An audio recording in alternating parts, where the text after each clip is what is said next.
Hoje, há 36 anos, O Segredo do Abismo foi lançado. Um projeto apaixonado de James Cameron e um dos filmes mais caros já feitos na época. Se você analisar com atenção como foi feito, ele te penetra. Aos 17 anos, James Cameron participou de um seminário sobre mergulho em águas profundas ministrado por Francis J. Falesic, o primeiro ser humano a respirar líquido. Isso despertou a imaginação do jovem obcecado por águas profundas, e ele escreveu um conto baseado nessa ideia, intitulado O Abismo. Anos depois, após o enorme sucesso de O Exterminador do Futuro e Aliens, Cameron se tornou um dos cineastas mais requisitados de Hollywood. Ele decidiu que queria que seu próximo filme fosse baseado em O Abismo e, após escrever um roteiro, Cameron assinou um contrato de produção com a 20th Century Fox. O personagem principal é Virgil Budge Brigman, o capataz da Deep Core, uma plataforma de perfuração perto de Cayman Trough, no Caribe. O estúdio queria um nome famoso para interpretar Budge e sugeriu Mel Gibson, Harrison Ford, Dennis Quaid e Kurt Russell. Cameron, porém, queria escalar Ed Harris para o papel. Com o estúdio preocupado com a falta de experiência de Harris como protagonista, Harris fez um teste de tela usando um capacete de motociclista em vez de um capacete de mergulho.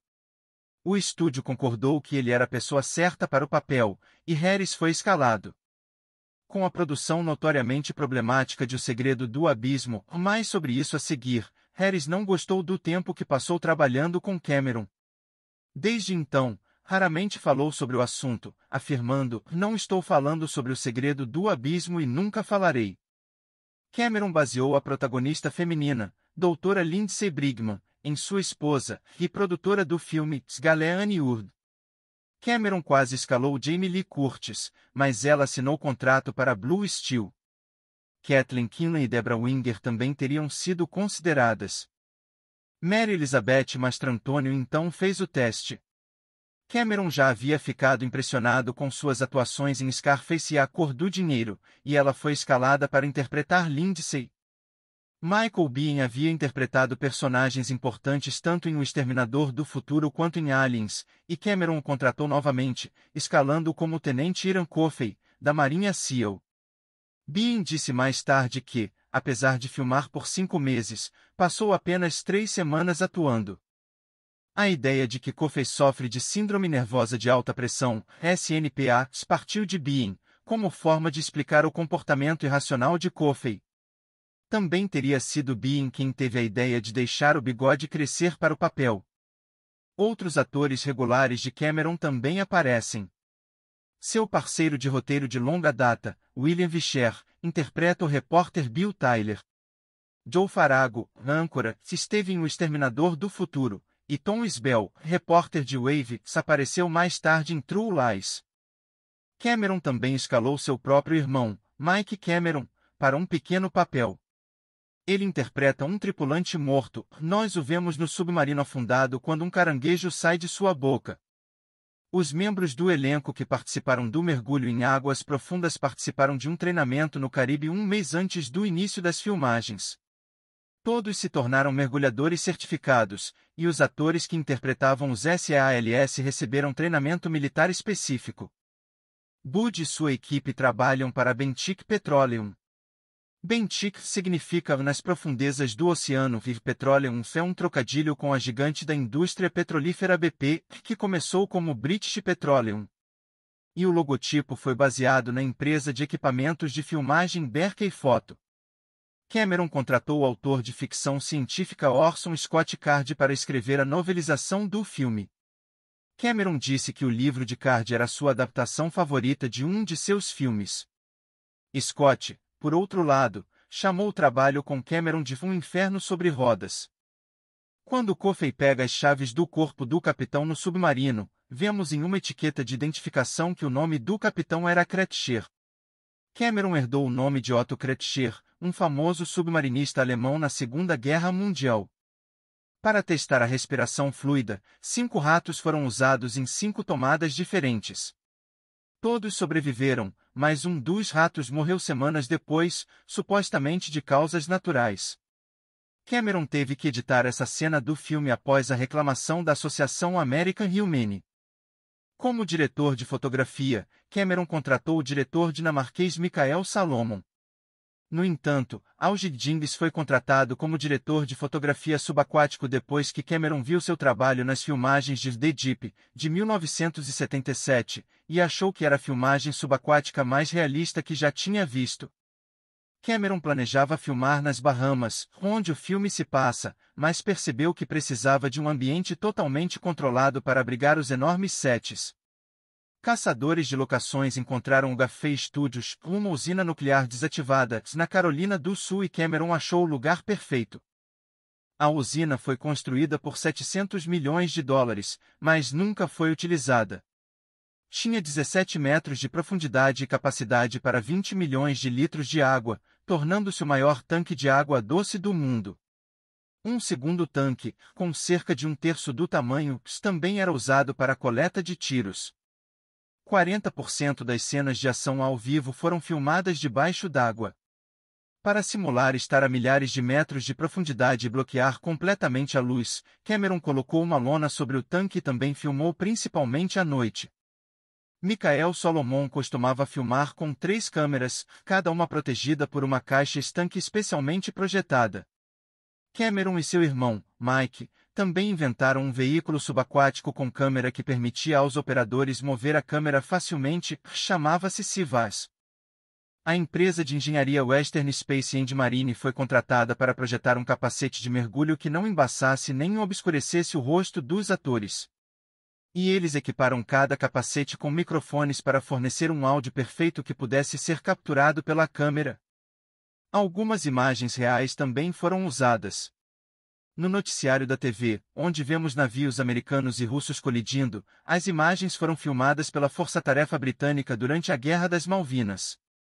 Miniaturas também foram usadas. Cameron não tinha tido um ótimo relacionamento profissional com o compositor James Horner em Aliens, então Alan Silvestre foi contratado para compor a trilha sonora de O Segredo do Abismo. Foi a única vez que Silvestre e Cameron trabalharam juntos.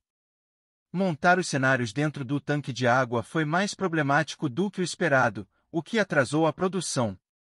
Depois que todas as cenas secas e em miniatura foram filmadas, a construção do cenário ainda estava em andamento, então Cameron não teve escolha a não ser encher o tanque com pessoas que ainda estavam trabalhando nele. Após o término da produção, o enorme cenário do Deep Core não foi desmontado pela Fox. Permaneceu na usina nuclear da Carolina do Sul que o abrigava, com placas avisando que a Fox era dona do cenário e que tirar fotos era proibido pela Lei de Direitos Autorais. Com uma produção tão grande e efeitos especiais tão variados, este foi o primeiro filme a terceirizar o trabalho de efeitos entre vários estúdios de efeitos, 7 no total, os mais conhecidos dos quais foram ILM, Dreamcast e XFX. Os atores realizaram muitas de suas próprias cenas de ação. Ao filmar a cena em que Bud arrasta Lindsay para debaixo d'água, Mastrantonio a interpretou ela mesma, prendendo a respiração por longos períodos. E a cena em que Catfish dispara uma arma na água foi filmada com munição real. Ao final das filmagens, os dias de filmagem chegavam a durar 18 horas. Em certo momento, a produção chegou a ser assolada por cabras. Animais locais frequentemente invadiam o set, destruindo equipamentos e urinando por todo o chão. As filmagens desafiadoras causaram exaustão entre alguns membros da equipe, e eles criaram seus próprios nomes para o filme, incluindo o Filho do Abismo, O Abuso e O Abismo da Vida e Então Você Mergulha. Mastrantonio teria sido pressionada com tanta força no set que sofreu um colapso físico e emocional. E Ed Harris disse mais tarde que teve que parar o carro enquanto voltava para casa certa noite, pois começou a chorar.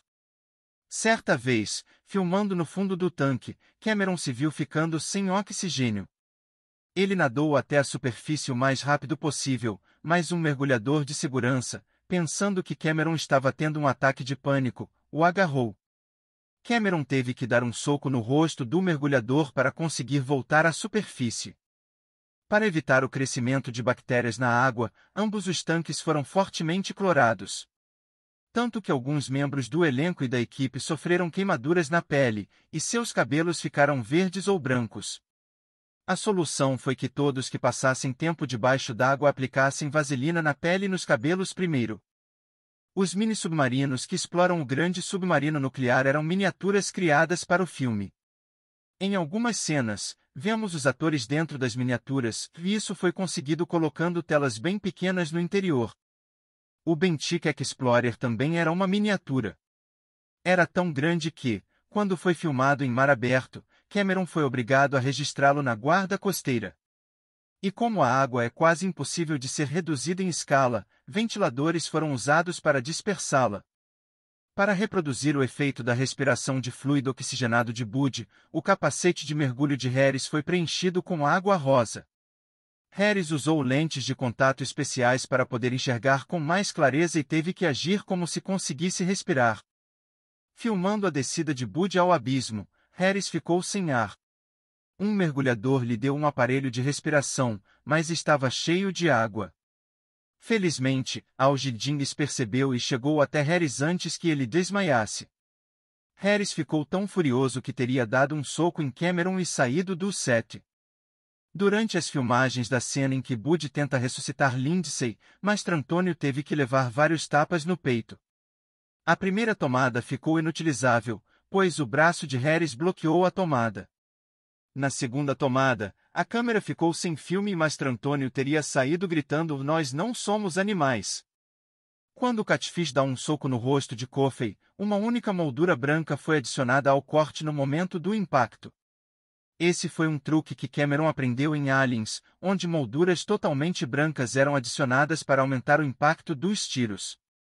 As tomadas de inserção foram filmadas após o término da produção no Harbor Star Stage, Califórnia. Algumas tomadas em miniatura também foram filmadas posteriormente, na Piscina Olímpica de 1932 em Los Angeles. E o close-up em que Bud acende um sinalizador foi filmado na piscina da própria Galeane Wood. Um erro bem conhecido apareceu no filme. No clímax, Bud grita "Não discuta comigo" para Lindsay. Se você assistir, verá o cinegrafista limpando a lente 2 vezes. Cameron manteve isso no filme. O artista francês Moebius foi contratado por Cameron para projetar os NTIs. Ele os desenhou em pastel sobre papel preto, mas Cameron disse que eram muito alienígenas. Em vez disso, optou por um design bioluminescente do artista de efeitos Steve Johnson, baseado em águas vivas do fundo do mar. Uma das cenas mais famosas do filme é o tentáculo d'água. Cameron inicialmente considerou usar uma escultura de argila e animação em stop motion. Ele conversou com o especialista em stop motion Phil Tippett, que sugeriu que Cameron trabalhasse com a ILM em um efeito CGI. Embora tenham sido necessários apenas 75 segundos de animação CGI, este foi um empreendimento gigantesco. Foi a primeira cena filmada por Cameron em que os atores interagiam com uma mangueira, para dar à ILM o máximo de tempo possível para trabalhar na cena, e levou 9 semanas no total.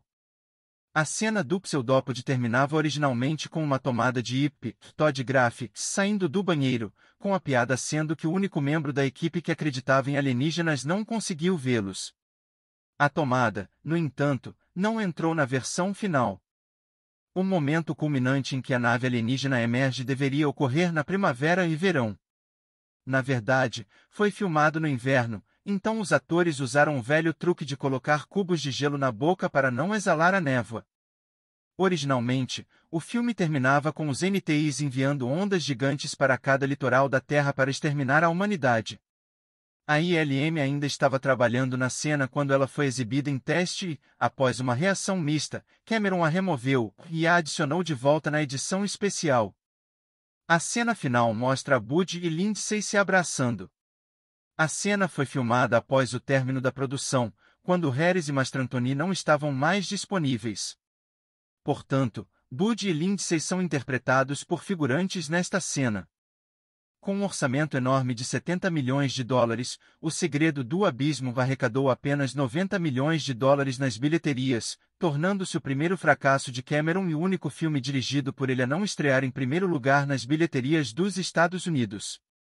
Com o tempo, porém, o filme conquistou o público e agora é amplamente considerado Finalmente, o trabalho inovador em CGI despertou tanto o interesse de Cameron que ele trabalhou com a ILM novamente em seu próximo longa-metragem para criar o metal líquido Teve-Mil em O Exterminador do Futuro 2, O Julgamento Final.